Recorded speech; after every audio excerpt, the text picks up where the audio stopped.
It is time for By the Numbers, where we present the data that tell the story. And today's number is 78%. Now, vaccination rates for childcare providers are difficult to pin down because of the U.S.'s patchwork system of commercial facilities, home-based providers, and privately hired nannies. But one Yale University survey of 20,000 childcare workers this year found that roughly 78% were fully vaccinated. The pandemic has really taken the U.S. childcare crisis to another level. Inoculated childcare providers are in high demand, but there's a nationwide shortage of them. So this mismatch is creating a feeding frenzy for fully vaccinated, qualified nannies. Hourly rates for these workers are surging to eye-poppingly high levels, leaving parents, and here we're really talking about moms, who rely on help to free them up to do their jobs with fewer affordable options than ever.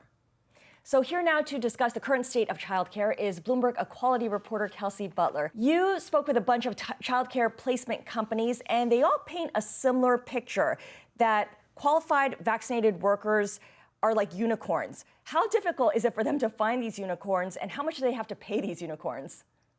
So it's definitely gotten really difficult. I spoke with one nanny placement agency where the founder said that she sends sometimes the same 3 vaccinated nannies to maybe try to fill 10 positions. So that just kind of shows you the mismatch that there exists there. And 6-figure jobs, we're talking 120,000 plus that 2 years ago would have been gone in a day, are now meeting resistance from childcare workers that realize that they can get more because the demand is so high. It ends up making more sense for a lot of people then to just quit their jobs and stay at home to watch their own kid.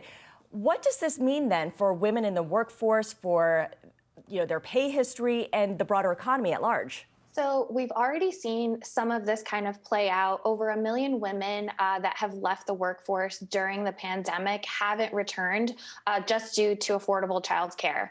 And research has shown that women that even take a short amount of time out of the workforce, that impacts them long term. Kelsey, you're also reporting on the child tax credit. And we know the White House was giving families $300, up to $300 per child, but this benefit has now expired completely? Yeah, so the way it was working was essentially an advance on the money that you would get at tax time. And so families were getting up to, as you mentioned, up to $300 hitting their bank accounts on a monthly basis. The last payment went out on December 15th. An extension of that is included in Build Back Better, which currently, as we've been reporting, is stalled.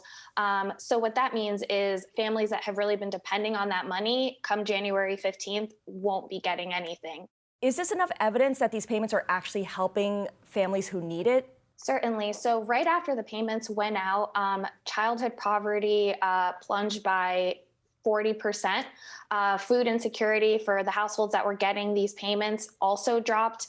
And, as you can see, where the money has gone, it's to necessities, food, housing costs, utilities. And the families that are depending on it really say it's been making a difference. Thank you so much. Bloomberg Equality reporter Kelsey Butler joining us with the latest on the child tax credit and the difficulties of finding vaccinated, qualified childcare providers. Thanks for watching Bloomberg Quicktake Now. Subscribe to our channel to see the biggest stories the moment they happen from around the world, and tune in to our 24/7 live stream for global news coverage, interviews, deep dives, shows, and documentaries on the stories you care about.